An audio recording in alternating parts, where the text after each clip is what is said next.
This be heard right here on WHCR 90.3 FM, the voice of Harlem. Selena, you were singing your lyrics and you stopped. What's going on? I thought you was hype. I was. Fabio. I do. No, that song is lit. Welcome everyone to Be Heard Talk. Super happy to be here. This is the show where we talk race, politics, and culture. We do that all from our very different, but mostly similar perspectives. My name is Selena Hill. You can follow me at Miss Selena Hill. That's Miss Selena Hill spelled with an MS. Shout out to all those who are watching us via Zoom right now or via Facebook Live. Stanley, please drop that link in the chat so we can share it. Shout out to Alexis, Bianca, Jonathan, Carrie, Mal, Marla, Melissa, Molly, Nina, Rachel, and all the others who will log in momentarily. What's going on? Hey guys. Hey Stanley. Hey, I just dropped the Facebook Live link in the Zoom chat, but hop on Zoom so I know it's real. That's my answer today, guys. Got you. Yo. Hey everyone. Selena, you want to be professional. Alyssa's back on the show. I just want to talk about myself, guys. Listen, it's Stanley. I know you love me. Why aren't you following me on Twitter? Follow me on Twitter at Stan Fritz. Follow me on Instagram at Stan Fritz. Follow me on Snapchat. No, don't follow me on Snapchat. I don't do anything there. But follow me. I need followers so I can make believe I'm important. Do that. Damn, it got mad quiet when I said that. That's really hurtful. Go ahead. Who else do we have here? Hi, Alyssa. Hi, everyone.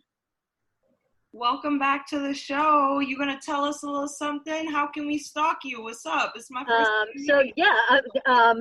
I'm Alyssa Fuchs. I'm, I guess, your legal correspondent, and you can find me on Facebook at facebook.com/Alyssa Fuchs, at Alyssa Fuchs on Twitter, and Alyssa.Fuchs on Instagram. That's ILYSSAFUCHS if you're nasty. And of course, you can always follow the facebook.com/politically preposterous page. And, I'm still posting stuff up there from time to time. So it's really good to be back. Hey, everybody. Hey.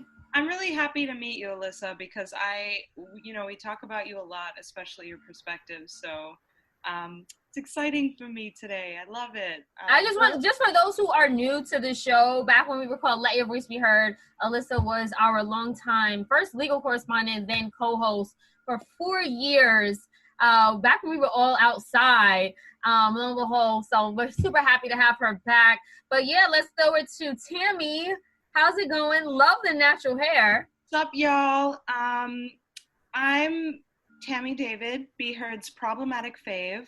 Today, I'm not problematic. It's my hair that's problematic.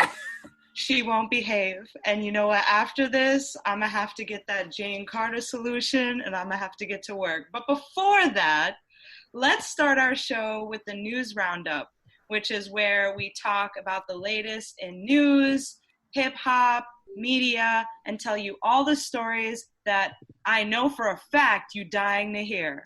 Yes. So, first up, let's start this segment on a funny note, because Stanley, if you don't follow him, posted the funniest meme I think I've seen in since this whole George Floyd thing started. And I gotta give it to you, Stan, that Animorphs meme of Candace Owens, it was gold. For those of you who don't know, Candace Owens is the Mrs. Tom we all love to hate. Mm-hmm. Since making a splash on the conservative scene in 2017, Miss Candy has gone out of her way for Black liberation, but not in the way you think. Her Blexit platform encourages Black people to leave the Democratic Party and embrace Republican and conservative values. She's definitely your average Black should go red bobblehead with the same silly messaging we've all heard from that one funny acting cousin. But she's special because she's Black and she's famous for exalting Trump, making outrageous and often false claims for her arguments, and now for her horrible interview with Glenn Beck. Beck leads the segment by acknowledging that Officer Chauvin was wrong for murdering George Floyd, especially since he was on the ground. But Stanley, if it's okay, I want to play a clip because there is no way that my summary can do it justice. Is that okay? Do you have a clip? Yeah, I have it queued up. All right, go ahead. All right. This is a guy with a very long record and a very long criminal record. He was said to be cleaning up his life by his family. I hope that was true. But he was also high on fentanyl and dropped a bag of drugs that he was carrying at the time. Is this really the guy that Black America, I mean, they were very careful to pick Rosa Parks. Is this the symbol of Black America today? Wait for it. I'm going to say yes, it is a symbol of Black America today, and it's a symbol of a broken culture in Black America today, and that people are not willing to talk about, again, how we contribute to our own demise. The fact that he has been held up as a martyr sickens me. George Floyd was not a good person. I don't care who wants to spin that. I don't care how CNN wants to make you think he changed his life around, or MSNBC wants you to believe he was just, after his sixth stint in prison, I think, or fifth stint in prison, really going to change things around. So, Alyssa, I'm going to you on this one first. Can Black people sue her for defamation of our people, or what? Alyssa's shocked. She don't even know what to say. I don't know if I'm allowed to comment on this one. You're valid. No, okay.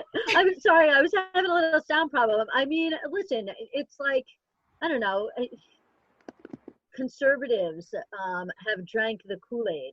And there are conservatives that have drank this Kool-Aid regardless of what race they are. So, I mean, we're out here trying to do good work and get racial justice. And there are people, and unfortunately Candace Owens is one of them, that I honestly think, like, I don't know if she really believes this. I think she's trying to make a buck. And, like, if that's the case, like, cool, like, everybody's entitled to make a buck, but she's making it on the backs of her own people. So, like, that's kind of effed up in my opinion. I mean, Selena. she's the same person who sued. I'm sorry, Tammy. No, go ahead. She's the same person who sued her school for racial discrimination back in 2006 with the help of the NAACP. Yep. But today she has a white husband who I'm sure calls her the N-word every time they have sex, and when they're not having sex. He probably calls her the N-word when she wakes up in the morning and calls her the N-word at night. And I'm sure he'll call their children the N-words too, and I'm sure she'll love it. Selena, okay, so I want to we hate Candace Owens, right? But I want to get to what she's talking about, because this is like a serious kind of question. And what Glenn Beck is asking, I'm sure a lot of white people are asking, do you think that there's any truth to what they're discussing? Is it possible that by having someone with, maybe a record or, a flawed human being at the center of our movement, are we delegitimizing ourselves? First of all, you had a innocent Black man who was detained and suffocated to death. I don't care what his past holds. I don't care what his transgressions were. No one deserves to be publicly executed. And if we were to see into the lives of Candace Owens and Glenn Beck and every single human being, you would see that there is no perfect human. The only thing that we have are laws, and we have people who are supposed to abide by them. We have the law enforcement who literally supposed to enforce the laws and not abuse them. But instead, they're using their power to kill people. That's the problem here. Candace Owens is a distraction. We shouldn't, I don't even acknowledge her. I don't get myself upset, and I don't even follow her on Twitter because I don't want to get myself upset because of whatever she's trying to do to make money. I don't care about her. She's part of the problem, and at the end of to me, she needs to be drowned out. That's it. A bootlicker will do what a bootlicker will do, and Candace Owens is a bootlicking Uncle Tom, and that's fine for her to bootlick in her own corner. The fact of the matter is, if we're going to go off the same standard that Glenn Beck has, should we really be trusting white people when they spent most of millennia having sex with their siblings and not washing their legs? No, because that's not fair. It doesn't matter if someone's quote-unquote the perfect victim. It doesn't matter. No one deserves that treatment. I don't care what his history was. I can almost guarantee the cops planted those drugs. I can almost promise you that there was no fentanyl found in the system, and they lied about it. So I have no interest in what they're saying about the perfect victim. We don't want perfect victims. We want no victims. And that's the fact of the matter. Now, Candace Owens can go back to whatever cave she came from and continue to lick her white husband's behind. I agree. And for what it's worth, I think this whole interview is just an example of how respectability politics continues to demolish our humanity. I think It is very reasonable to expect that police officers will not murder you for no reason. It doesn't matter if you are a thug or if you're an upstanding citizen. I hate that, we have to rely on having Christian Coopers at the forefront of the movement, or that we need to rely on Martin Luther King's respectable quotes. No, let's get to the root of it. People shouldn't be killed. Period. Yeah. So I guess on to another story about second chances. Kanye West came up in the news the other day for donating $2 million to the families of George Floyd, Breonna Taylor, and Ahmaud Arbery, which includes money for their cases and a college fund for Floyd's 6-year-old daughter. And he was out in public with protesters at a George Floyd rally in Chicago. Stanley, are we giving Kanye a second chance or what? No. That was nice of Kanye to take his mouth out of Donald Trump's backside. Real good for him. Congratulations. But no, Kanye West worships white people. He's done. Selena, can you forgive him, or was it just like a publicity stunt, you think? I don't know what's in his heart, but I do know that what's in his mind, he's suffered from mental illness. He's been very vocal about it. So look, he said things that I think, I don't want to say unforgivable, but are really hard to grapple with, like Black people chose slavery and stuff like that. I think he needs help. I think he needs to take a seat. I will say I'm really happy at how the protesters, actually the organizers of that protest, how they responded when Kanye West got there. A Black woman got on the bullhorn and she said, "You're not going to hijack this protest. This was organized by local leaders, and if you think you're too big and your celebrity is too big, go home." So to me, the way she reacted, and again, she was a Black woman, puts things in perspective. Like Kanye could show up, anyone could show up, but this is not about you. Don't make it about you. If you're here to do good, just do that, okay? Like I understand he gave $2 million. That $2 million helps. I'm not going to sit there and act like that, the money that he donated is not helping the cause, because it does. But I also believe that, how does the saying go? A wrong clock is right. A broken clock is right twice a day. So you have good people who do bad things, then you have bad people that sometimes do good things. It's all about, to me, I'm happy that he made those donations. I'm very happy about that. He owes folks that. He's gotten so much coon money. He might as well pay back the Black community with something. That's one. Two, Selena, I don't think you were insinuating this, but I feel like a lot of people have. I'm tired of folks trying to use mental health as an excuse for Kanye West and others. Mental health issues does not make you I agree with that. No, I was to say, I agree with that. And, maybe the $2 million should have been $4 million to absolve him from the past sins, because he has the money. But, either way, like, it's always good when people want to say, I was wrong, I made mistakes in the past, and I want to, do better work and do better going forward. But the things he did, like, it wasn't just hurtful. He sat down, he met with the president, who's literally the head of the white supremacy in this country. He, tried to come up with some BS criminal justice reform that wasn't actually going to have any effect on the way Black people are treated in this country. And now he wants to show up at a protest and donate $2 million and think it absolves himself of the past sins. Like, he needs to continue to show up and continue to do the work and continue to donate money. He can't just show up once and be like, "Oh, I was wrong for meeting the president." Like, there's a lot more work that he needs to put in if he really is serious about this kind of thing. Yeah, that's valid. So I do have some comments from Facebook Live. And first off, shout out to everybody who's watching on Facebook Live. Ianta Sumthers, Flavius Maximus, and all of you who are watching on Facebook Live, thank you very much for watching, and please keep on giving us comments. Flavius says two things. First, he says, mental health does not make you a traitor to your race. That's a super fact. And then he said, Lil Wayne is also trying to redeem himself. After saying some pretty trash things about Black people and police, he's now done 6 back-to-back interviews about police brutality. I'm sure in a couple of weeks, once the smoke is cleared, he'll be right back to being problematic again as well. So thank you very much for that, Flav. I'm not going to lie. I don't like this is another problematic thing about me. I can't disown Kanye. First of all, his music is really just objectively dope. Like, I like the last 2 albums, though.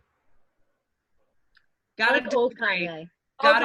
Old Kanye. I like I like all Kanye personally. And also the second part of that is that he really is like a bipolar icon. I'm not gonna lie. Like when I see how he moves like publicly and then you find out that he has bipolar disorder, I'm like, word, because that really makes sense. I really, really relate.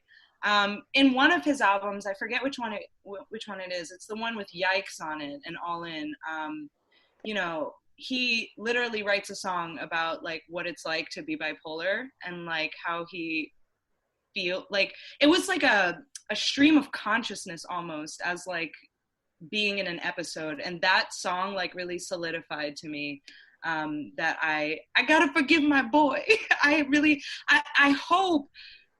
hope that this means he's changing in the right direction, but all we can do is wait and see. He said That's fair. His daddy. Well, folks, we do have a poll going on right now in the Zoom chat. Is Kanye West music still good? So far, it seems that 44% of the people who are doing this poll say F Kanye. 30% of them say no, and 11% of folks who've done this poll have said yes. Wow. So the poll is there. I'll make sure I'll share the final results with people. It's neck and neck between no and F Kanye. I don't know. Wow. You know what? All right. This is hurting my feelings. Slanted, Stanley. The poll was slanted. Stanley. So I'm going to move on to somebody else that we need to think about forgiveness for, which is the National Football League. Okay. And let's see how, we hurt your sports ball now. On Friday, the NFL released a video statement through Commissioner Goodell that apologized for not listening to Black players as they used the league to protest peacefully. He says, "We, the National Football League, condemn racism and the systemic oppression of Black people.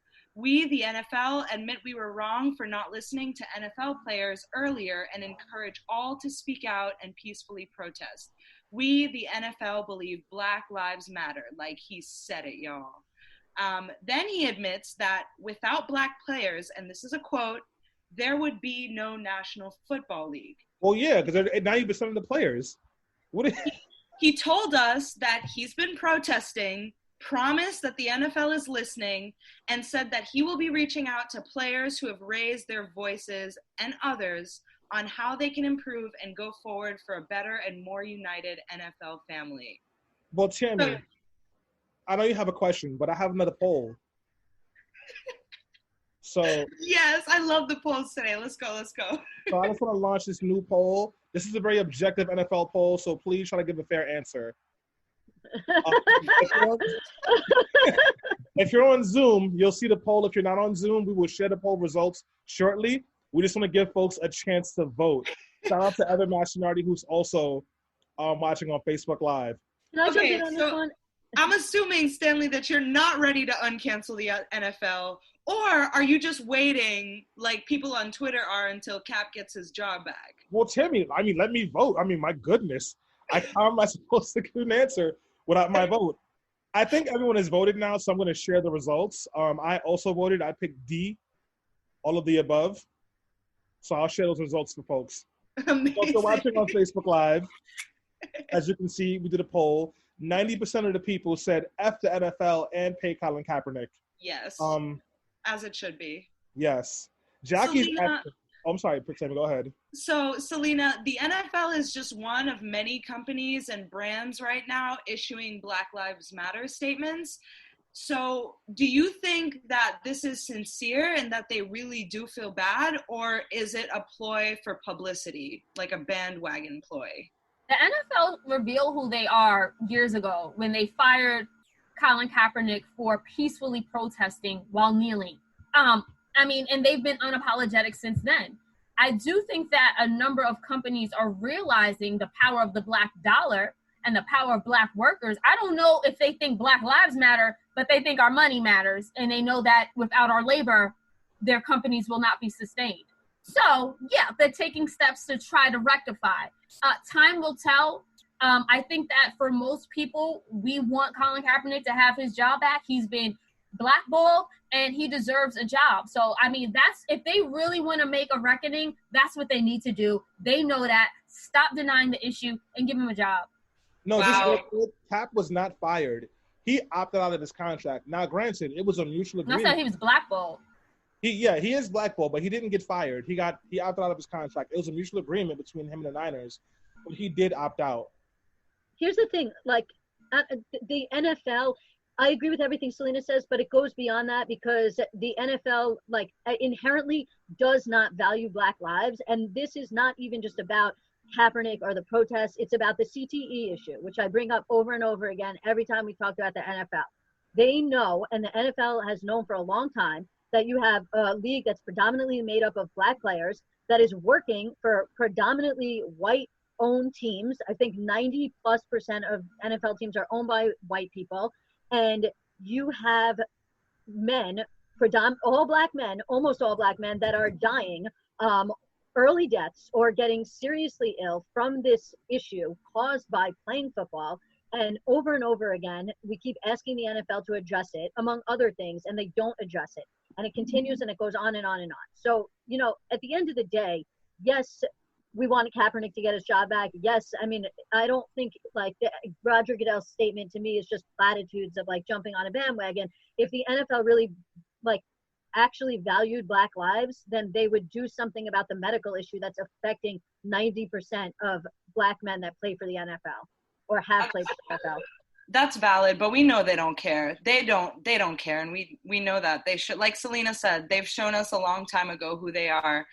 Jackie posted in the chat, speaking of, you know, they've shown us who they are for a long time. Jackie posted in the chat about how Washington's football team, the Washington Redskins, also posted for Blackout Tuesday, talking about Black Lives Matter. Why don't you change your mascot and your team name, okay? If you really care about systemic oppression and people of color, cut the lip service. Cut the lip service. Y'all are so rich. Like, the NFL, honestly, should not only hire Cap back and, like, get him drafted, but he should get back pay. He should get back pay because he hasn't been working, but he's been training every single year for the shot to get back into his career. So honestly, they should pay him for his time and his energy because he's been about it. And you put Black Lives Matter, put the coins in Black people's hands. We have a question in the Q&A section. Jonathan Murray asked, do you think Jay-Z should have supported the NFL or put his dollars to create another league or do something completely else? I'd like Selena to answer that question first. Okay, Stanley. I know you are hot and bothered about this question and you want to answer, but I mean, this is my perspective. When we heard from Jay-Z and he decided to partner with the NFL, I do not think that it was a good and strategic move, but I strongly believe that he thinks the only way there will be change in this organization, it must come externally from the pressure we put on as activists, obviously, and also internally. He wanted to work with Roger Goodell to make change, social justice change. Now, that was the explanation that we were given. What we saw play out didn't always, to me, align with that because they were selling merch and then they were like, oh, everything's all good now that Jennifer Lopez is doing the Super Bowl. No. So I do believe that a lot more work needs to be done, but I don't trust Roger Goodell and all white men within the NFL to make these decisions if they're all executives. I think that someone there who represents us, who understands our communities and understands our voice, needs to be at that table. Jay-Z is the person who was either selected or chosen to represent us. I'm not saying he's the best person, but I'd rather have someone there when those decisions are made at the boardroom than no one, because the NFL is still a $1 billion organization, and the fact of the matter is there's still going to be black men playing for this organization. Selena, just because you're at the table doesn't mean you're there with an opinion. You could just be the meal. Could. Jay-Z, Yes, Jay-Z you're right. That could. Nothing. And so far, Jay-Z looks like the platter because listen, Jay-Z has done nothing. And the NFL has done nothing to make me think that Jay-Z didn't just sell out. He signs with the NFL to do this thing, and then they have their new organization that gives grant money to an organization in Chicago that makes kids cut their dreads off and train them to become cops. That was the biggest thing we've seen from them. We haven't heard a peep from them at all during this entire process. We barely heard a peep from Jay-Z. And anybody who's known me long enough or has watched the show long enough knows I'm a Barely heard a peep from Jay-Z concerning what, Stanley? We barely heard a peep from Jay-Z. That's not true. I said barely. I'm not saying he said nothing, but I'm saying we barely heard a peep from Jay-Z. He's been taking a lot of action, especially in the past 3 weeks, to help the social justice initiatives. Number of actions. Number one. Oh, absolutely. Number one, like, this is just one thing. He lent his private plane to the attorneys representing Ahmaud Arbery so that they can make that court hearing on Thursday. That's number one. Number two, he personally called the governor of Minnesota, so that they can start getting some justice for George Floyd. Number three, he's the one who's been calling on Keith Ellison and putting pressure on him to put pressure on the cops that killed George Floyd. So, and number four, he's been taking out he actually partnered with families who have lost someone to police violence to put out full-page ads in newspapers across the country. Who reads newspapers? Older people who happen, and especially older conservative people, so that they can get the word out and continue to spread awareness. Jay-Z has never silenced himself. So I'm going to jump in real quick. So I apologize. I was wrong. He didn't pressure Keith Ellison. Protesters pressured Keith Ellison. He was part of the people that put pressure on him. It was the movement on the ground. Jay-Z has the access and the ability to get Keith Ellison on the direct line, just like I have access and the ability to get a state senator or somebody else on a direct line. But people power pressures them. I'm not denying that power. The fact of the matter is, he did those things. He also gave the NFL Cup cover so that they can come out here with the Washington Redskins and say Black Lives Matter. And I still have not seen, he could do those good things and he still needs to be held accountable for what he did with the NFL. It's wrong. I mean, it's fair, but we're going to need, this is so much bigger. I mean, clearly, this is so much bigger than just activists on the ground now. We're going to need people like Jay-Z who may just, be figureheads, who can do, what they can individually and from within. But we're also going to need to maintain, like Stanley said, the pressure on these companies, because it's clear that they only talk when they're pressured to do so, which in turn gives people like Jay-Z an in to do more. If he brought up some more radical ideas now in the NFL, so, let's see where he goes with this. Hopefully after the commissioner, puts his money where his mouth is and starts calling for these initiatives, Jay-Z can be the one to seal the deal, because we did feel a little betrayed, but it sounds like he's trying to do something. So it is what it is. Yeah, he got his shit in the NFL, so now he can be an activist again, huh? The last story I'm going to go to for today, so we can jump right into the conversation, is another strategic move, but one that, yes, it was a statement, but was so gloriously petty and honestly big dick energy that I feel like we have to acknowledge it. DC Mayor Bowser commissioned artists with Murals DC and some volunteers to paint Black Lives Matter in giant, bold, yellow capital letters down a 2-block stretch on a street leading up to the White House. And the square in which Trump held his recent performative Bible photo op was renamed Black Lives Matter Plaza. And if that's not direct action, I don't know what is. So first, Alyssa, I want to find out from you. Is there any way that Trump can use his federal power to override this, or is my girl safe? Because I'm loving that plaza.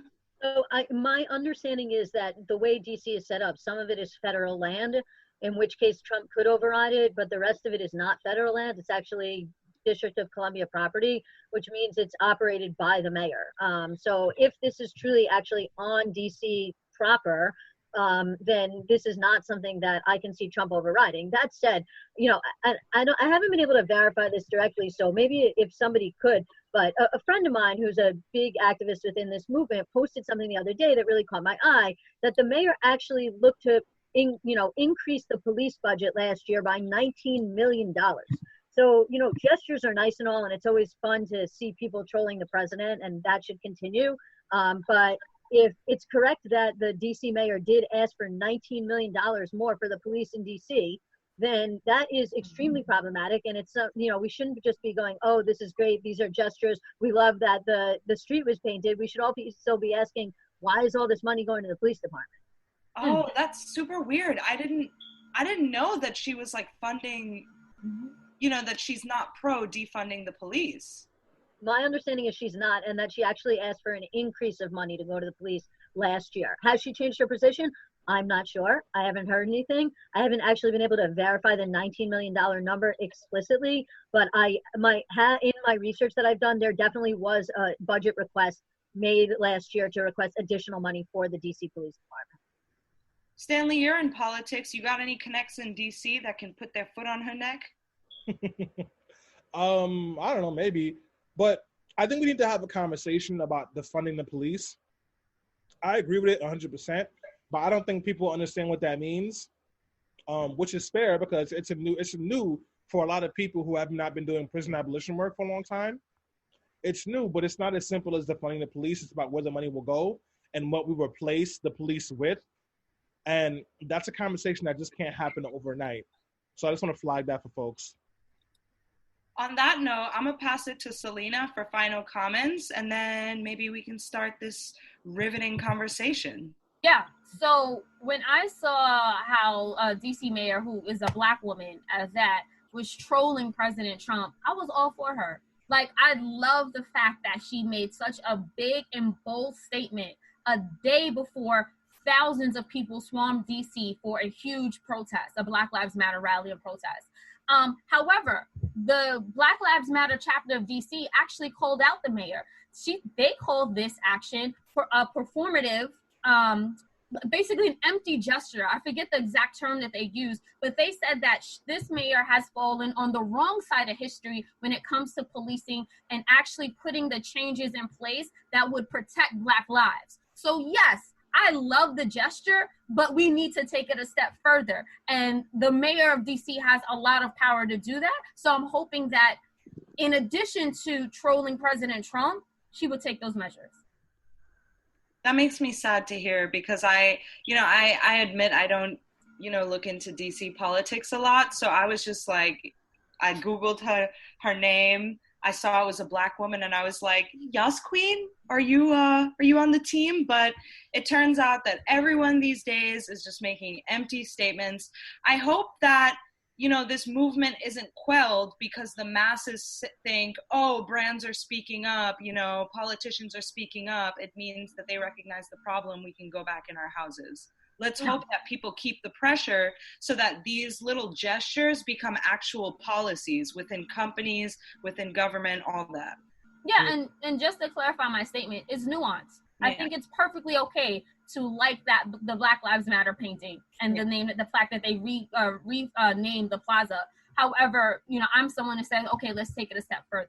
Right. And don't just talk about it, be about it. Absolutely. So, that being said, I do want to switch gears a little bit and actually talk about the main topic of today, because we see so many people out in the streets. The chants of no justice, no peace, I can't breathe, and Black Lives Matter can be heard around the world as thousands of people march and gather in solidarity with the movement to end anti-Black racism. From the US to Canada, Mexico, Brazil, Europe, Nigeria, East Jerusalem, Australia, New Zealand, and Kenya, protesters are galvanizing to demand justice for George Floyd, Breonna Taylor, Ahmaud Arbery, and the countless men and women who were killed by the hands of police or white vigilantes. However, as a multi-racial coalition of protesters led by young people march for racial justice, as this has swept the globe, dozens of videos capturing police brutality are also circulating on the internet.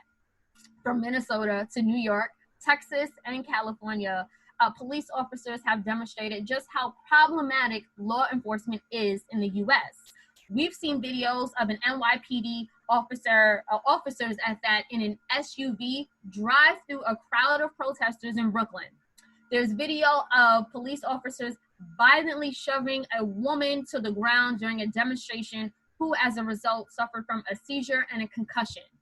At another protest in New York, an officer yanked a face mask off of a Black man who was standing with his hands in the air and then pepper sprayed him.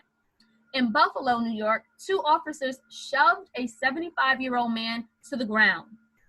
And there's also video of police beating peaceful protesters in Philadelphia. Now, these accounts go on and on, from Atlanta to Florida. I literally don't even have the time to talk about this.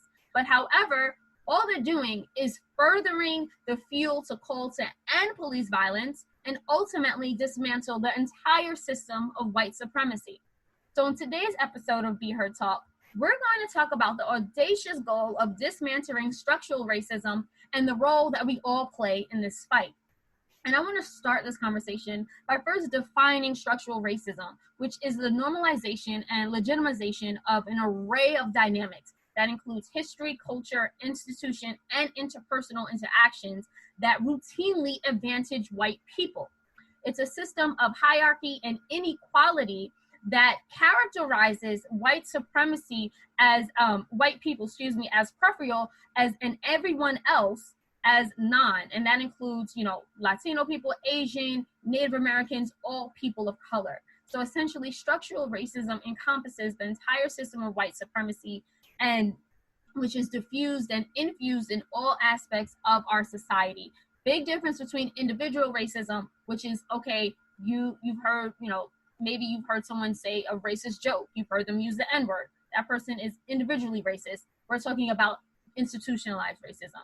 So I want to start this panel discussion by actually getting you all's response to the massive worldwide protests and calls to dismantle structural racism. I'll throw it at you first, Alyssa. So, I mean, it's amazing to see the amount of people that have come out in the streets to protest against systemic racism. But it also in some ways is expected. I mean, the world watched while for 9 minutes a police officer held his knee on George Floyd's neck. I had people contact me, or I saw people posting on Facebook that like are conservatives or like, that are like pro-police that were outraged and disgusted by that video. So it's no surprise we see this amount of people in the streets, and I think it's good.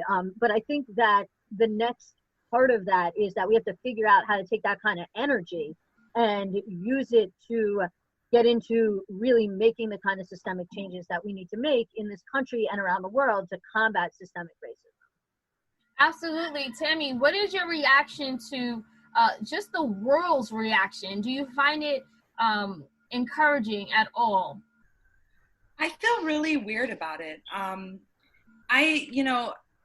I change like my thoughts often about it, and I've been having like a lot of late night realizations about it. So first thing I'd like to note is that this is a perfect storm. The literal whole world is creeping out of a major health pandemic, right? Where, most people in most countries have been locked up in their homes, with nothing to do, lots of fear, isolation, feeling hateful and worried and stressed and, needing to come together. And then this video comes out that elicits such an emotional response and demands immediate and effective attention, just as the world in the US is opening up, causing masses to pour out into the street. Like, to me, it's just, I'm happy to see it. Like, as an activist, I personally, in the campaign that I work for, we're using this momentum to get this police reform bill passed. And that is phenomenal. Like, getting the conversation out there and seeing people's opinions change before our very eyes, and seeing these white TikTokers crying, talking about they educating their parents now on police brutality.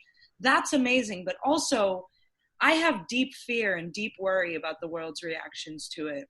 When I see corporate and media conglomerates jump onto the bandwagon, it makes me feel that it's sort of an empty sentiment. It makes me feel that it's, just kind of the latest trend that in a few weeks will die down and will actively harm the movement, because people will say, well, we talked about that. We addressed that. We passed this one cute little bill in this one cute little city. So shut up now, Black people. And that's what gets me worried. The second thing is that, we're seeing all this rampant police brutality, but this will have long-standing effects. Do you know how many people have lost their eyes this past 12 days in the US to rubber bullets alone? They're not showing it, but so many youth are going to leave this traumatized. And that is something that we're going to have to clean up afterward. So I feel good, but I'm also like scared and nervous and weird and stressed. I don't know. Yeah, it's definitely a mixture of emotions that I think a lot of us are feeling. Stanley, how are you feeling? I'm feeling purpose-driven right now. Frustrated. Sorry, let's put my camera back on. I'm feeling frustrated, challenged, sad, and stressed and all those things. But more than anything, I'm feeling purpose-driven. Because of the work of people who have been marching and making noise and shutting things down and putting pressure on people, we actually have a window to get some solid, not reforms, but some solid policies through that could really help to build a larger scope of police transparency. So what I'm talking about right now specifically is 50A, the full repeal of 50A, which would then make public the information of cops who've had violations or who've had misconduct. So that's a big thing that's in the work. I know the state legislature has been working on that all weekend, and it's been blocked because the governor didn't want to do it, because the NYPD didn't want to do it, and because the mayor had the NYPD's back. And there seems like there's a lot of movement in the legislature right now. I know there's a bill that if you go on NewYorkStateSenate.gov, you go to their website, Jamal Bailey and John McDonald are sponsoring a bill. I think Alyssa might be the best person if she wants to explain like what that bill is and why it's important. She should, but like that's one of the things that's making me feel hopeful. So just so people know what 50A is a section of the law in New York State, which essentially blocks the public and lawyers and people in the press from seeing police and firefighter and Department of Corrections personnel records. I mean, mainly when we're talking about 50A in this context, we're talking about the personnel records of police officers, but obviously corrections officers should also be included in that. The firefight department doesn't usually come to your house and strangle you to death. And so essentially when lawyers or the government, or the press or just the public wants to get information about misconduct that's been committed by a police officer in New York, it's almost impossible to get that. And it's because this law, 50A, prevents the public from seeing these police personnel records. And so the push here is to reform 50A or actually abolish 50A altogether and to make it easier for the public to access personnel records. And, that doesn't necessarily mean we need to know if a police officer got disciplined because he didn't wear black socks to work one day. It means we want to know if a police officer got disciplined for beating up 10 Black people in the past 2 weeks. We want to know if a police officer was disciplined for lying on the stand. We want to know if a police officer was disciplined for putting false information in an arrest report, which, I see in my line of work all the time as a civil rights attorney who sues the NYPD for false arrest. That's a huge problem.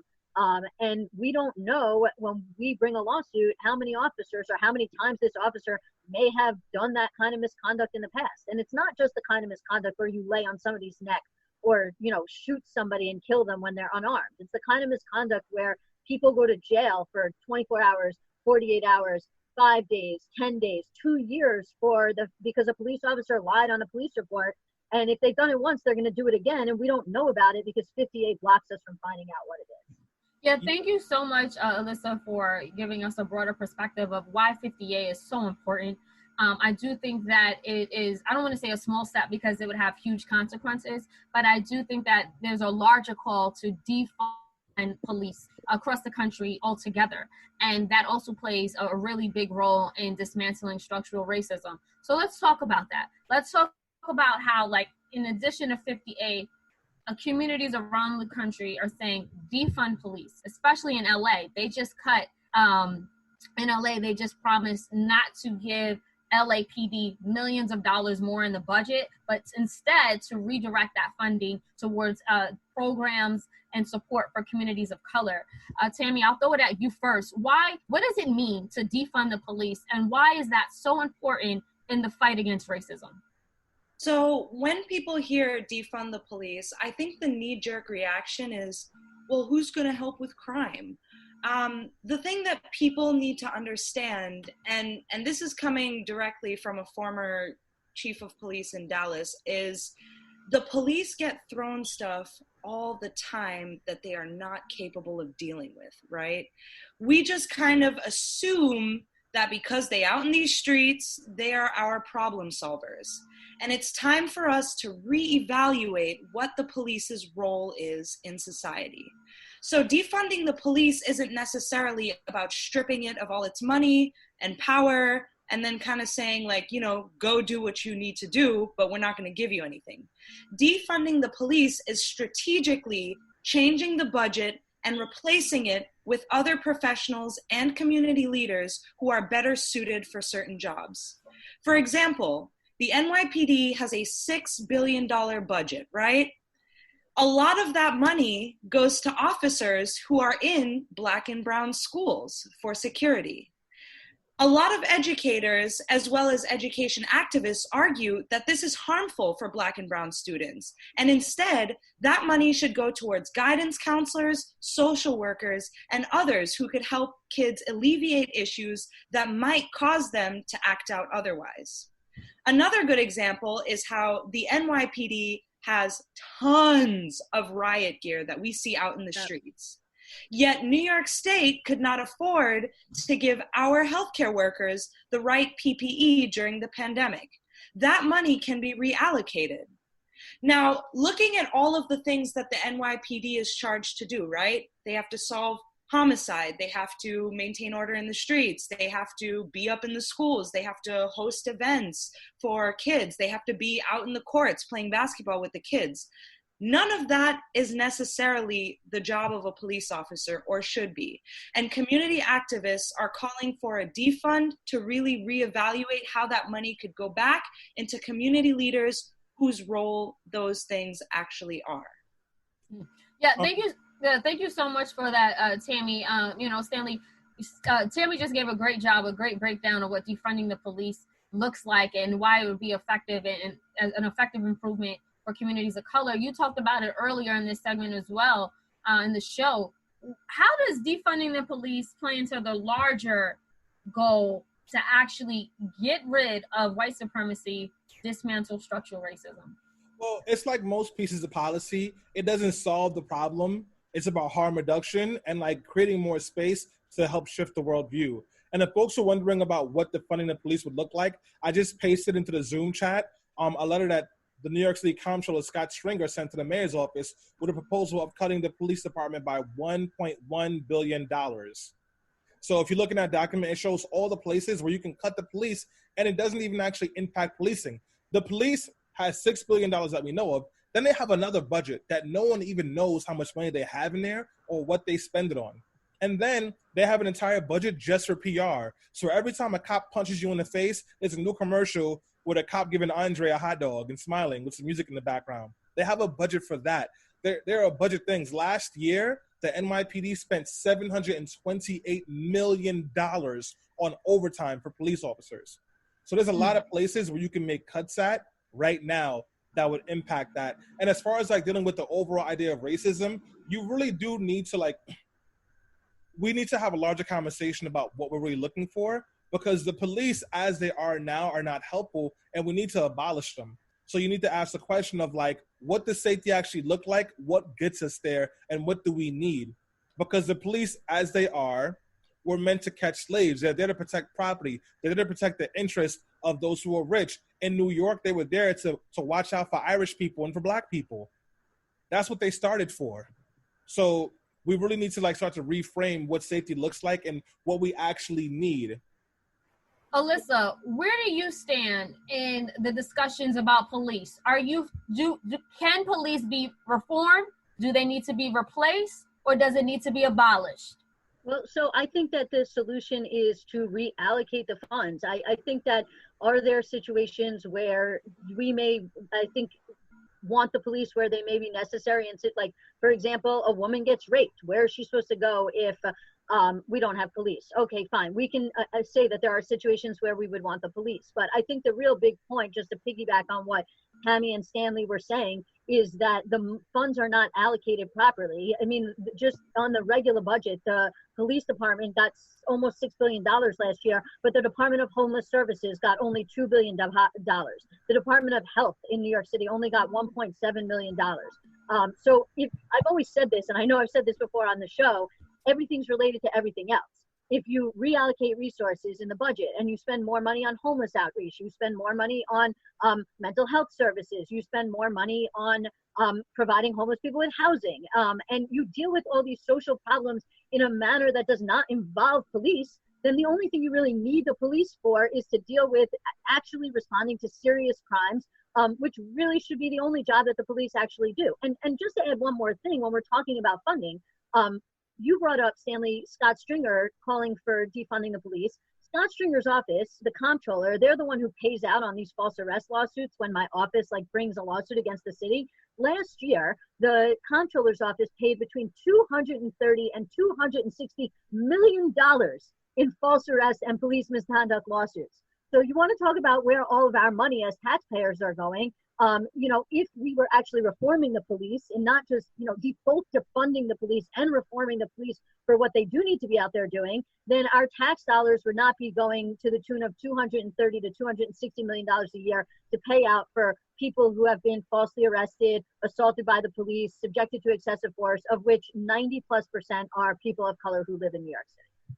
Yeah, those are great points, and I'm glad that we did have some time to talk about policing, because criminal justice reform is something that we've been fighting for and talking about for decades. And obviously, George Floyd's killing was the tipping point. But I think another large part of dismantling structural racism comes with our white allies, our white friends, those people who are not of color. And it's, to quote Linda Sarsour, who was at a rally that I attended yesterday, she said, and I quote, "It is not on the burden to eradicate racism does not fall on Black people." And I was out there with thousands of people who, and the majority of them were white. And to me, it definitely was encouraging, because Black people didn't start racism. And if you ask me, we're going to need a coalition of people, of like-minded folks, to dismantle this structure. So I want to throw it to you, Alyssa, because in addition to being an ally, you're a civil rights attorney, you sue the cops for a living, and most of the people you defend happen to be Black or brown. In your opinion, what does white accountability look like, and what role does it serve in dismantling structural racism? I mean, racism is not a Black people's problem. It's a white people's problem. White people created the structural racism, mostly, I think, as Tammy pointed out in the comments, to continue to reinforce capitalism, which is why you see so many people saying things like, oh, but the destruction of property. Like, we should be prioritizing talking about the destruction of Black lives through policing, not whether or not property is destructed. But the role that really white people need to play is those of us who are woke, for lack of a better way to put it, we have to we're the ones who have to have those conversations. It's not up to Stanley or Selena or Tammy to have to talk to their white friends about the way structural racism affects people of color. It's up to people like me and other white people that I know that have that information to continue to talk to their friends and their communities and their family members. It's up to us to recommend things for them to read. Like, for example, my mom, who I love, who is a liberal white woman who's like a baby boomer, I had to have this conversation with her. And then I was like, you need to read Michelle Alexander. And I went and got her a copy of the book. I was like, you need to read this book. Have conversations with your friends, inform them about what's going on, give them statistics, give them books that they can read, whether it's Ta-Nehisi Coates, Between the World and Me, whether it's Paul Butler, whether it's, Michelle Alexander. There's so many resources out there. It's our job as white people to inform our friends and family members about just how structural racism works, because that's how things are going to get fixed. You really need to have white people getting involved and not just protesting in the streets, but contacting their elected officials and saying, we don't agree with this system. We understand what's going on, and this has to change, because at the end of the day, it has to be coming from all of us. And in particular, it has to be coming from white people. Yeah. Tammy, what should white people do to dismantle a racist system erected for them? You know, Alyssa, thank you for sharing your point, Alyssa. I'm like really happy to hear this from someone who's about that life. And it makes me feel good because that's the advice I've been giving my white friends. There's an Angela Davis quote that your opinion made me think of, which is, it is not enough for white people to be non-racist, but they must be actively anti-racist. And education for me, you know, like Alyssa talked about, that is really a key cornerstone. Since Alyssa already talked about it, I won't talk about education. Just want to shout out my friend Nina, who's watching this show right now. Nina is one of my really good friends and an ally and someone who's been on this show. And Nina hit me up, but not to ask me to educate her. She hit me up saying, hey, I have these resources. I'm going to do this. Like, what do you think is a good next step? And that is everything. Because when you think about it, how are white people going to listen to Black people on Black issues? They don't have the relatability. But if white folks talk as white people to other white people, they can frame it in a way that maybe they can understand better. The real kind of point I want to make answering this question, Selena, though, besides the education piece, is that white people need to learn that this isn't about them. They have a key role to play, but the number one thing that I see in activism that is still a huge problem, even right now, is that white people feel like they still need to be at the forefront. I personally believe that, to me, this is when I see a white organizer grab the mic from a Black organizer and kind of try to put themselves at the forefront and speak on the issue, even though they have no context. What that tells me is that that person is on the right path, but they still have a lot of unlearning to do. Because truly what white allies need to do is amplify our message. Black and brown activists have been saying the same thing for decades and hundreds of years, but they're not listening to us. So white allies need to put their bodies on the line and use their cute little megaphones to get our points to the masses. Because ultimately, their privilege is being heard, understood, and empathized with, while our plight is to, have to scream at the oppressor to understand what we're saying. So white allies, to me, what's effective for me is when they join our movements and they ask, what can we do to amplify you? What can we do to make your movement stronger? Stanley? So, Tammy, I want to disagree with you just slightly when you said, white people, this is not about you. I think your frame of yes, take a step back is absolutely correct. But I also want to say, white people, this is about you. We don't need white people who are anti-racist because they see what's happened to Black people and they think it's wrong. I mean, that's good, but you need to understand that racism is an issue that impacts you too. Because unless white people see how racism hurts them, the way that men need to see how sexism hurts them, it's never going to be a fight that white people fully engage in. And racism has hurt white people in major ways. One of the biggest and clearest ways is how white people lose their culture because white is this default thing now. So we don't get to hear about how maybe someone is from Germany or they're Irish in that culture. It's just white. Whiteness has a history of genocide and violence and is driven by patriarchy and capitalism, which has hurt white people as well. Because then when you have poor white people and white people who are suffering, it is not acknowledged because you must have done something wrong because the system was built specifically for you to succeed. So white people need to understand how racism impacts them, just like men need to understand how patriarchy and sexism impacts them. And if you do that and really believe it, then we can dismantle racism. And to add to Stanley's point, another way that racism has hurt white people, it's caused them to vote against their own interests. Donald Trump ran on a platform of pure racism. He was, he had the Republican agenda, which was don't tax the rich, but tax the poor. And basically, white people, all they heard was Mexicans or rapists and drug dealers, and they coalesced around a racist white capitalist millionaire that cannot relate to them. So again, that's another way. But as we start to sort of bring this conversation to a close, we talked about a number of different things. Of course, there are a lot goes into dismantling structural racism, which has been here since the inception of America. And we don't have time to talk about every single angle, but I do want to just start to wrap this conversation up because elections also play a role as well. We talked about education, policing, criminal justice. Elections play a role too. Alyssa, what role do elections play when it comes to creating the change that we so desperately need? Listen, I think elections play an important role, but they're not the entire role. Like, racism wasn't eradicated when Barack Obama became the president.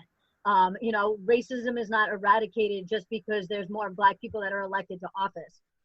Racism is not eradicated because we're, doing the work to try and elect people. Sure, elections have consequences. They do. And we should be out there and we should be voting, and we should then take the next step, which is to hold our elected officials accountable and, contact them to support bills like the repeal or reform of 50A. But we have to realize that, like, elections are not going to change everything in this country. And we have to say, okay, they play this important role, but we need to continue to do the other important anti-racist work on the ground if we really want to combat structural racism. Yeah, and Stanley, we talked a lot about, the different aspects. Obviously, we couldn't touch on all of them.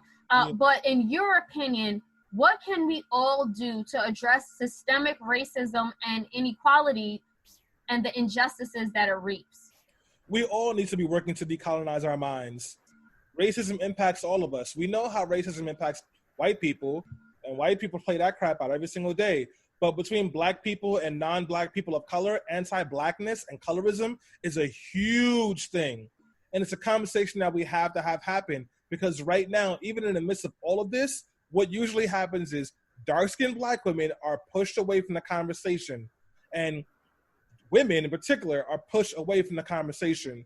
So we all need to be doing the work to decolonize our minds. One of the books I would suggest as a great framework to start thinking about that, it's a bit thick, but it's a great read. It's Stamped from the Beginning. And as a way to be helpful, I plan to put out a list of books that folks can be reading if they want to really be digging deeper about anti-racism and structural racism, because it goes much deeper than most of us have ever talked about, and it's a journey. So start decolonizing your minds and start equipping yourself with the tools to be anti-racist and a liberational person. Tammy, what can we all do to address systemic racism and the inequalities and injustice that it reaps? So start unlearning and then start sharing what you have discovered. I mean, a lot of people shy away, I think, from activism because it seems so exhausting to always have to, put yourself out there. But activism, yes, it is, Stanley, but activism is also healing. Activism is learning more about yourself, your place in society, and the world around you. And then activism is also networking with individuals in your community, in your state, of your color, of different backgrounds. And so I really encourage everyone who feels something about this movement, get on the internet, learn something new, and then share that with someone in your network. It doesn't have to be a close friend, but it can be. It can be a total stranger, it can be a neighbor, and then come up with an idea on what you can do on that topic. Become an activist, do some unlearning. Thank you for that. And I'll just end this conversation by, like Tammy said, it's a journey, but the journey starts today with every single person. And I think that one of the fundamental things that we need to do, number one, is we need to acknowledge racism and the fact that white supremacy is baked into every aspect of American society. As a result, there are inequalities in health, income, education, business, politics, you name it. And if we don't acknowledge oppression and these racial injustices, then obviously we're going to continue to repeat them as we've done for the last 400, 500 years. Another thing we should all be doing is investing in Black-owned businesses, donating to progressive social justice organizations and advocacy groups, and also investing in mutual aid networks that provide emergency assistance to vulnerable communities at this time. They're making sure that their community members are being fed, housed, and sustained, especially during the pandemic COVID-19. Education, something we already addressed. Not only do we need to self-educate, but we need to advocate for education in our schools. There is no reason why children across America only learn about Martin Luther King and Malcolm X and Harriet Tubman, if that. There's no reason why. One of my best friends told me she didn't even know about lynching until college. There is no reason why the children are not taught implicit bias, because what's happening is they experience it firsthand on the playground, they experience it in the cafeteria, but they don't have the language to talk about it. I remember the first time that I was called the N-word was in 3rd grade, and I remember the first time that I experienced direct racism was when I was in 1st grade, and a white girl told me I can't play with them because I'm black.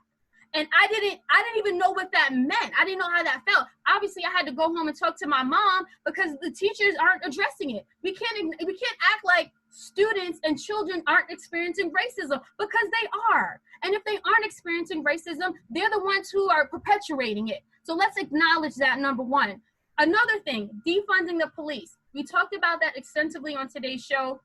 Rather than taking our tax dollars to support the militarization of the police, we need to redirect that money into building our communities. And what do our communities need at this time? We need counselors, we need therapists, we need things that's going to help us deal with the centuries of Black trauma that have been poured onto us and that we feel each and every day. That's something that we could be doing. And lastly, another simple solution is making your voice heard by signing petitions, making sure that you are talking to your elected officials, and making sure you protest at the polls. Again, this is a journey. We all play a role, but if we work together, just like we can all come together in March, if we work together and take these next steps, then maybe, just maybe, the next generation won't have it as hard as we do, and maybe they won't have to experience another George Floyd public lynching. On that note, I want to thank everyone who tuned in to Be Heard Talk today. We appreciate you all, especially those who watch live via Facebook, via Zoom, and those who are listening via podcast. Please share Be Heard Talk, because this is a platform where we talk about these issues unfiltered and unapologetically. And our mission is to inform, educate, and empower. And by supporting us, we will support the causes that will bring America into a new way of thinking. So please, we appreciate all of your support, and please continue to do so. You can support us on GoFundMe. The GoFundMe, what is it, Tammy? GoFundMe / I don't know what the URL is, but is it Be Heard? Yes. Be Heard Talk. You can search us. I will send the link around on the Facebook Live and in the group. So join Be Heard Culture, Power, and Politics. Thank you for that. And thank you, Alyssa. We appreciate it hearing from you once again, coming back to the show. And thank you to everyone else. And we'll see you again next Sunday, guys. Thanks for having me. Okay. Thanks for tuning in.